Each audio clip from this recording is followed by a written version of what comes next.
Ono nwekwerechi ọnwa nọ nwa mba nọ awụchashiala nmo. For some days now, kemgbe last week ka nọ n'elu this matter. Ajụ egbu. Ọ ya kpatara eji egbu onye aka ya dị ọcha.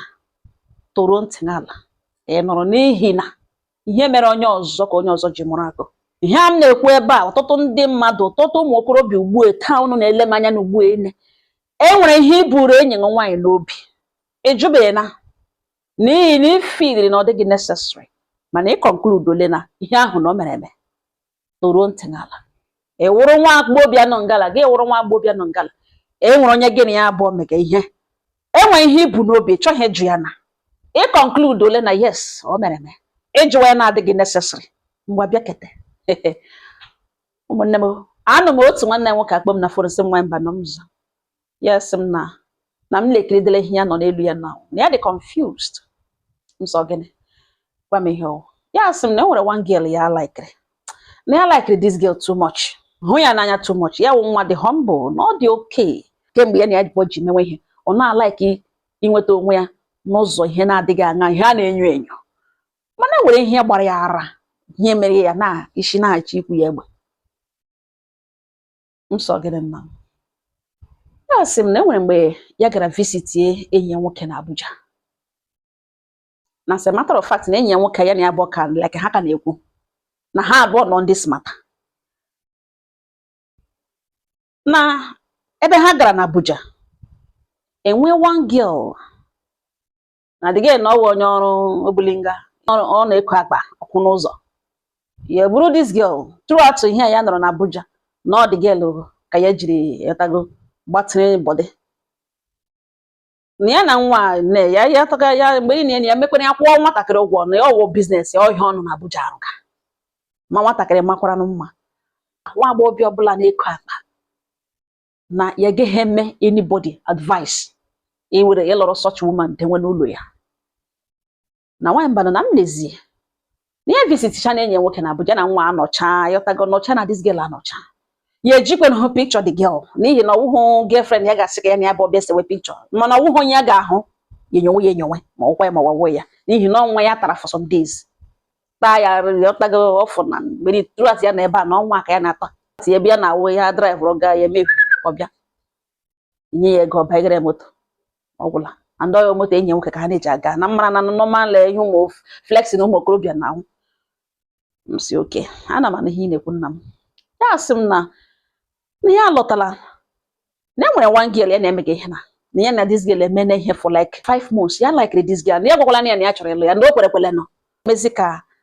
echeke the month ya gaga ịhụ nne na nna ya na ebe ha nọ ugbu a. Na ya dịzi surprised. This girl na-ejizi ya na enwere pictures because ọ gara the occasion eji ya ka ya hụ nwunye nwanne na ụfọdụ pictures o sere ebe ahụ. Yes, coach hazie hụcha picture ka o ji ya decide ịhụrụzi picture gawa hụzie picture ya this girl ya chọrọ ịlụ.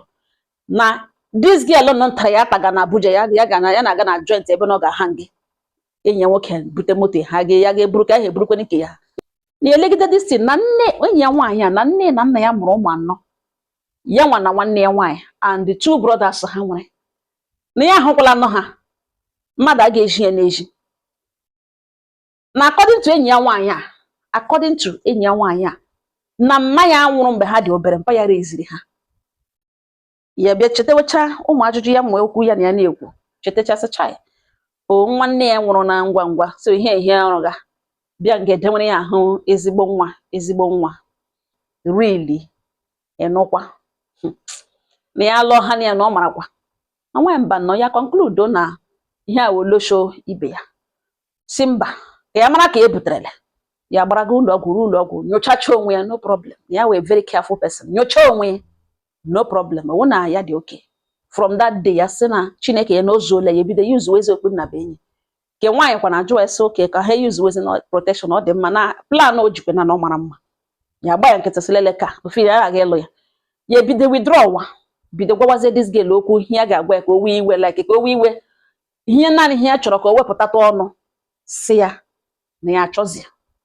ma o chewezie mgbe ya ga-abịa rịọwe ma ọ gwụla ihe ya chọrọ. Ihe na ya mere this girl mkparị niile ya kparịrị ya dị ga elelewe na-ajụ si ka ebe all these things shi na-apụta na nwere ihe o nwere igwe na nwere ihe o nwere ju ya na o changed too much na gịnị mere what happened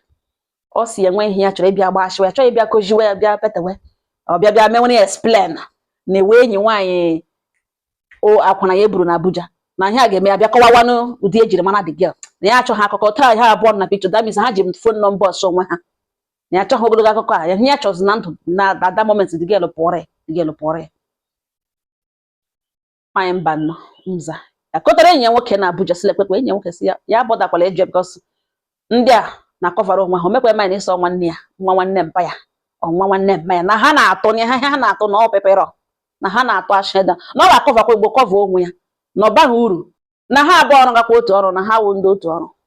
na Joza ka pakeji onwe ya wel ka ọ baigodu ka ọ lụọ di na ọ gbawakwa na ya sị ka ya kọsaderela m ihe na nwaanyị mba nọ biko na m ka kọsaderela m ihe na-ele ihe m nwere ikwu na ihe m si ya ihe mere n'ụwa enwere m sị ma John biko eweliwe mgbe ị na-aga na Abuja ị matala this girl na ya sị mba na ya matabeghị ya sị matabeghị ya sị mgbe ị na-evisit enyi nwoke na Abuja na-aga na street epikiri that girl gị na this girl ikwu okwu ya na una mara na that time ya sị mba na ha matabeghị that time m si okay kemgbe gị na abụọ iji matakwa ndị ga-ebido ikwu okwu ọlụla ụ na-ekwudo ikwute iko ikpebie n'ime onwe na ị ga-alụ ya ị ka na-emekwa pikin ya sị gịnị na ya sị gịnị enweghị ihe dịka pikin ya mere na ọ na Abuja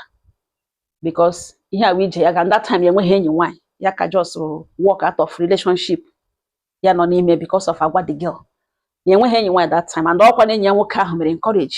n'ihi na o dowara full packet of okpu na benyi n'ụlọ ya si na aga enwekwara na ya just na ọ ga-abịa n'ụlọ ya onji na-ata ya na ya ga-emekwa ihe n'ihu na o burukwe ka so na ọ enyi nwoke kwanyegara na that thing na enwekwana how much na si ya nweghị onye pikin so okay enwe ihe ọ ga-ewe ịdị open gwa the girl silekwekọrọ the girl ihe mere na otu o shiri mee jụọ ya relationship ya with this girl ya sị nwanyị mba nọ na m hapụga ihe ya bịa gwa this girl na egbuola olosho before na ya nide ya pụọ ya ga na-ahụta ya na ya gara ipikiri wana msa wee shi ụta ha eme na ọwashi mana ọgọdụ na-egwa ya na ipikiri this girl gwa ya zie ya inwe ike gwa ya gagala details ịbịa kọwara ya jugodi ya ọ dị mma ka ajụọ ọ dị mkpa ka ị jụọ before na-egbo n'ihi na ị ga-regret ma ọ na-egbucha bịa jụwa ụmụnne m nwanne m nwoke agakwala ga kpọọ this girl jụwa esi ya bịa na that day sorry to tell her this na that day o nyere phone ya si eledele picture nwunye nwanne nwoke kwupụtaga nwa na enwere picture ọzọ ya ahụ na ya chọrọ ịjụ ya onye that girl wụ na ọ na-emecha ya ka ya matala onye the girl wụ ya ma onye the girl wụ somewhere o si the girl emepe phone were ha ya n'aka so mara the picture na o wetara ya ka mara onye ọ na-ekwu ya scroll hụ the picture zia si elekwe the picture the lady achịwa si na ihe na ọnwa ọnkụl ya na ya abụọ gara na the same school na the girl agagide na school na ọ naghị anọ ofu ebe na school ya na ya abụọ gara na the same university mana ha gụrụ different courses na ọ naghị anọ ofu ebe na ha nọzi one day ọsọ na ọ nwetala admission na Abuja ka o shi relocate akpara ngwongwo gawa Abuja na ihe picture ya na ya abụọ sere mgbe ha nọ school na ọnwa ọnkụl na cousin ya na nwanne ya relative ya na nwanne ya akpọ aha this girl aha o kpọrọ dị iche na aha this girl nyere ya ebe ahụ n'ọwa aha ya sị ya na ọ dị sure yes ọ chọkwa na ọ kpọ nwanne ya nwoke ka ya send ya oturugbo ya na nga ugbu ka ya forward ọrụ ya picture ka ọ hapụ isi na ya gala na azụga kpọ nwanne ka ya forward ọrụ ya picture n'ugbo na ebe o ji phone number nwanne nwoke na ọ forward ọrụ ya nwanne nwoke jụọ ya sị onye awụ onye na ọ ga-akwakwa ya na nwanne na ọ mara mma na ọ na-anọ ofu ebe na ọ dị stubborn na ya wa graduate la ugbu a na-enwe onye ma graduate la na Abuja ọwọ graduate be na Abuja ọ ka no school ka ọwọ nọdụ school na-enwe oke ya na ugbu nọmba o ji mgbe ọ nọ ya na ya bụ na o chenjele nọmba na ka gbasara the girl na ebe ihe ọsọ mmadụ ya eji ndụ ya mee ọ na-agwa esi ihe ọ na-ekwu na eziokwu ya si na ihe ọ gwaga igbo nọ na eziokwu ya si ngwe send ya the picture ya confirm ọ si the girl forward on picture nta na WhatsApp ke ya na this girl nọ na ya wee kpọọ nwanne nwoke ka eji nọmba nwanne this girl ke dị ọkpara eji nọmba si na enwe ihe a chọrọ send the girl nọkwa nga na-achị nọrọ onwe na aleke meghekoro nọ na ya hụ confidence ya hụ na yes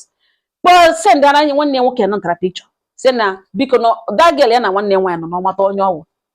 ka akpa ashize kpekwa aha ahụ this girl kporo na ọwụ aha that girl no cousin sister ya na ele boy ọhụrụ ya onye ọwụ ya sị mba ya just sị ka confirm na enweghị ya na nwanne kwu gengal ugbu a ya sị oke na ọwụ nwanne ya na ọkwa relative in case ọhụ ya n'ụzọ na otu ikwe n'isi na ọkwa nwanne ha ga ka nụrụ gbacha ahịa nọ ntara ọsị ya baiga n'ime ụlọ n'oru ọdụ n'ọcha na-efe onwe ya kọpe bidozie ntọrọ wazie this girl for ihe ọjọọ niile otu esi chenji na ya chenjiri ka ịhapụ ya wụhụ ichenji ka na ọwụ otu ya dị na ya kpacha anya na-achọ ịchụ ya na this girl na ọ na Abuja agbagashawo na mgbe ya gara aga visit nwanne enyi ya nwoke na Abuja na ya hụrụ this girl na ọ wee regular pro nọ na Abuja now this girl agbawe na ya ama na o bidoro ihe a na school ebe ha nọ mgbe niile ya gakwa na room ya ọnụ ya ọ naghị elu ọ na-arahụ na room ya before ya nyazi ya nọ na school life gbabara n'isi na ọgwa ya na ọ na ebe agbagashawo na ya gaghị doubt ya na ihe ọsọ na eji ndụ ya mere ya nọrọ n'ebe west wa time ya na ụmụnne ya atọ na ebe alọla di na ọsọ ya lọọ jọsọ ya nọrọ ebe a ihe ọsọ ya were ndụ ya mee na nwaanyị mba nọ mza asị thank you na otu enyi nwoke shiri gwa ya okwu na ya conclude ole na ya ma this girl ya chụrụ ya na ya chụrụ ime ihe ya ma maruo ya ma ụmụnne ya na this girl ise picture ya hụta ya na ọwụ yọtago yo ndị otu ọrụ ya mahụ na ọ dịkwa mma ịjụ ajụ mana egbu m si na maga m ewedatọ ihe na gbotoro ụmụnne ya sị m go ahead na m go ahead na ya dị very happy na ya arịọla the girl asị ya ma na enwere ihe dị wrong mana ya na-ele anya na ọwụ na ọjụhụ nearly ya move ole on mana thank God okwu ndị abụọ ashịrị na ọ dị mma ịjụ na ya wụhụ onye ya wụhụ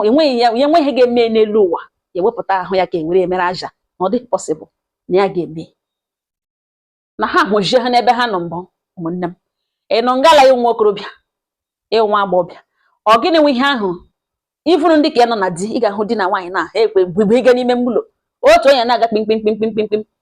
iwe wege mana kwukwere ihe wege iwe mba ikekwe ya were ihe aka ore ọ ihe a gwara ya ọ ihe ọ nọ jụọ mba onye kochara ya asa ajụkwala di ọ ga-arụ ka agwakwala ya ka ọ ga-amakwasa mikro eme chọkwa m ka mụ na di m bịa sewe achọkwa m ka nwunye etikwelele mụ na nwunye nwa gbaghara ịmasị mụ na ya related somehow ka ọ hapụ ịsị na mbere mebiri ya marriage aja ọsọkwa m gwa nke iwere dịkwa careful agwakwa m gị ka gụ na bịa sewe gị hụzi this man ihe ahụ a gwara ya anọrọzie n'ime na-eri ya ka beans rịka ụtọ nọ n'ime beans eri beans ya na-agazi n'ime mụlọ kpimkpimkpimkpim ọ mahụ na ihe akụrụ ya rubbish nwe ihe nwunye mere nwaanyị aga ama na di ya aka ya dị ọcha no problem enwe ihe di mere ihe ahụ akụrụ wa akụkọ Mike Ejeagha gị hụzi nwoke ya na-aga kpimkpimkpim nwunye bịakete nsogbu nwunye nna ya ihe nsogbu rapụ apụ harmony apụ ọ gịnị ya wụ ihe ọ nọrọ ọ jụkwana ihe ji nwunye ya conclude na ụdị onye awụ onye ga-agwa m okwu mgbagha ya onye awụghị onye ga-agwa m ashị gatụrụ m ashị ihe onye a kwuru owe otu o si dịrị gị bido were nwunye ṅụ mapụwa ya na ime mkpụrụ obi ṅụ kpọpawa ya n'obe were 9 inches gbasaa ya aka ya n'ime mkpụrụ obi ṅụ gbopewa ya dị ya jụọ ajụ egbu ọ ya butere igbu onye aka ya dị ọcha ọ nga ọha nọ m n'ọnụ udo dịrị ọnụ